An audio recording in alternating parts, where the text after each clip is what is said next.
Cześć wszystkim! Jeżeli macie już ze sobą zrobiony ser lub kilka serów, no to teraz trzeba zastanowić się, jak zabezpieczyć taki ser podczas dojrzewania.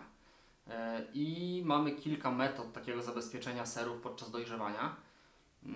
Jest to na przykład pokrycie woskiem lub parafiną, pokrycie polioctanem, bandażowanie sera, dojrzewanie na naturalną skórkę lub na przykład pokrywanie oliwą z oliwek lub innym olejem nierafinowanym. Jeżeli chodzi o wosk lub parafinę, no to takie parafinowanie sera, ja nie jestem fanem parafinowania sera, z tego względu, że wosk i parafina zamykają powierzchnię sera, ser nie oddycha, nie do końca wiemy, co się dzieje pod tą powłoką. Może nam ser pleśnieć, może oddawać wilgoć, ta wilgoć będzie tam się dosłownie kisić pod tą powłoką. Ale są też fani takiego pokrywania serów. I jeżeli już byście się na to zdecydowali, no to polecałbym pokrywać parafiną sery, które są już dosyć dojrzałe, mają wytworzoną skórkę, nic się złego z nimi nie dzieje.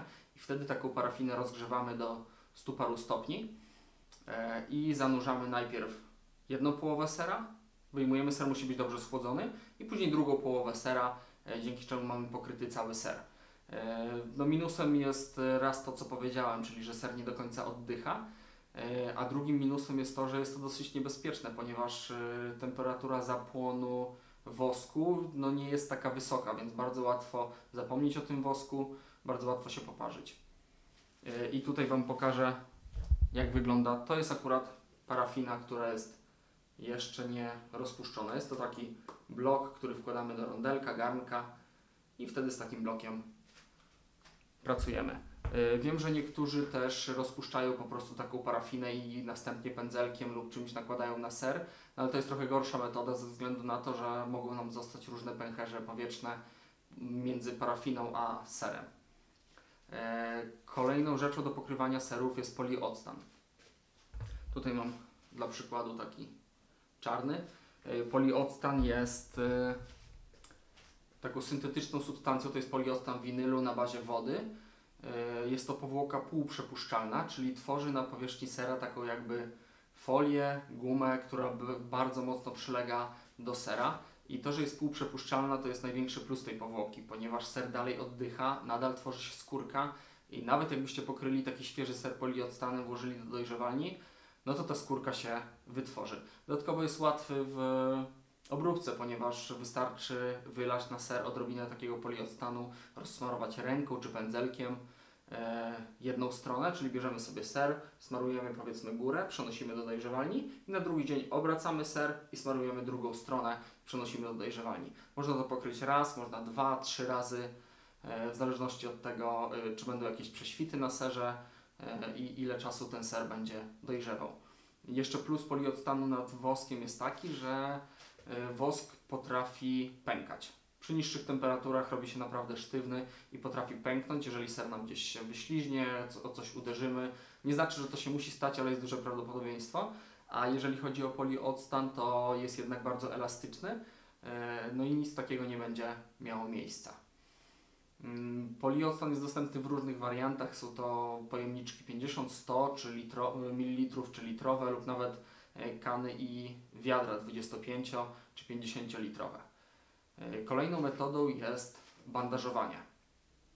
Bandażowanie zazwyczaj stosuje się do serów typu cheddar i tak dalej, aczkolwiek nie tylko. Do każdego sera możecie zastosować metodę bandażowania i wtedy stosuje się najczęściej smalec wieprzowy lub jakiś inny stały tłuszcz. Jakiś używałem oleju kokosowego, chociaż trochę trudniej było z tym pracować niż ze smalcem.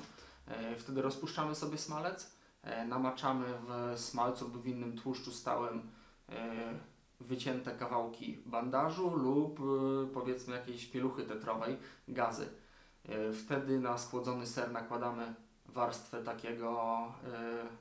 tego materiału, przygładzamy, przyklepujemy z każdej strony, obracamy, nakładamy kolejną stronę, boki i taki ser przenosimy do dojrzewalni. Może pojawić się pleśń na tym bandażu, na tłuszczu, aczkolwiek po zdjęciu tej powłoki zazwyczaj na serze nic złego się nie dzieje.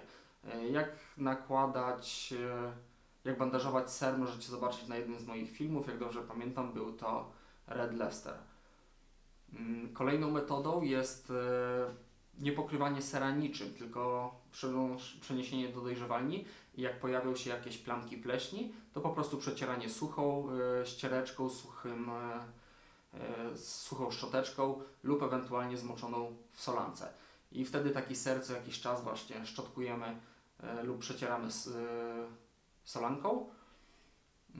Jak pojawią się jakieś wypryski pleśni, to tak samo znowu przenosimy do dojrzewalni. Możemy nie czekać, aż pojawi się coś na tym serze, tylko po prostu sami z siebie możemy przecierać taki ser co jakiś czas, żeby zapobiec wykwitom pleśni.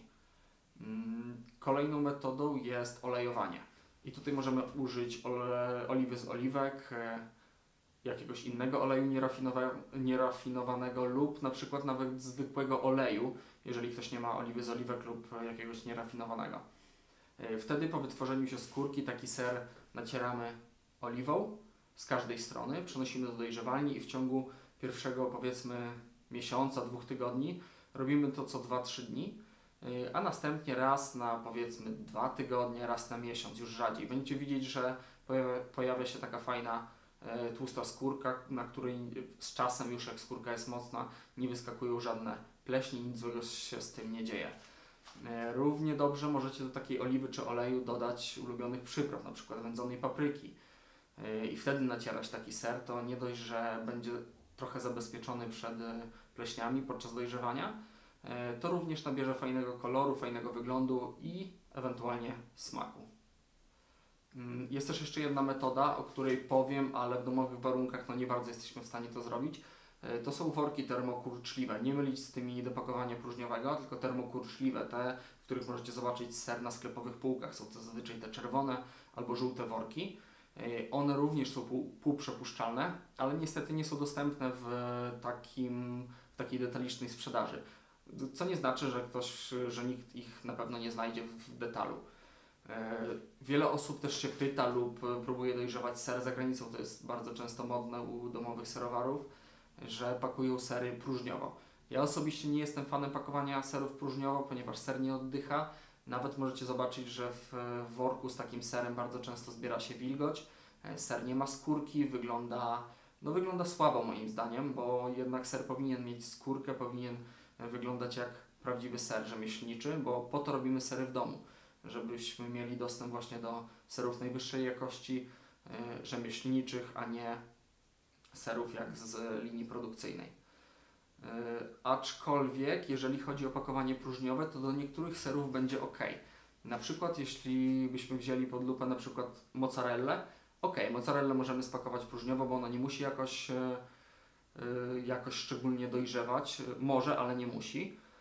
Możemy spakować ser halloumi, który jest serem, który nie powinien mieć skórki, więc śmiało taki ser możemy spakować. Ewentualnie sery, które są już dojrzałe, przekroiliśmy i chcemy ten ser przytrzymać w jak najlepszej formie, to wtedy śmiało możemy taki ser spakować próżniowo i wrzucić nawet już do zwykłej lodówki.